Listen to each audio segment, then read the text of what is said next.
Erin. Today we're going to discuss if DIY is right for you. People DIY for a wide variety of reasons, but there are three big ones. The first one is that people who are creative and crafty love having as much hands-on in the aesthetics of their wedding. Another reason is sometimes people have very small weddings. Hello, COVID-19. So having a wedding florist do your flowers just doesn't seem practical. There's not a lot to do. Pretty easy to do it yourself. The third and biggest reason that most people DIY is to save money. You can save hundreds, if not thousands of dollars by doing your own flowers. But before you hit buy, you may want to take into consideration a few of the following things. The ideal candidate for floral DIY is somebody who's organized, can follow instructions, and has some helpers.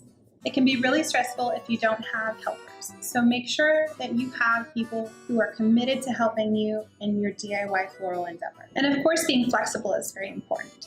Sometimes a flower comes in, it may not be the exact shade that you were looking for, or we have to make a substitution.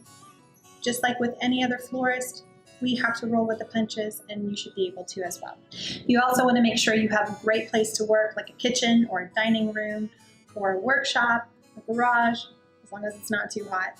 Even outside if the weather's good, but you don't want to work outside if it's over 70 degrees. Basically, you need a controlled environment for your flowers. And you may want to put your animals in another room far away from them. My cats love knocking over flower buckets. I hope this was helpful for you in deciding if DIY is right for you.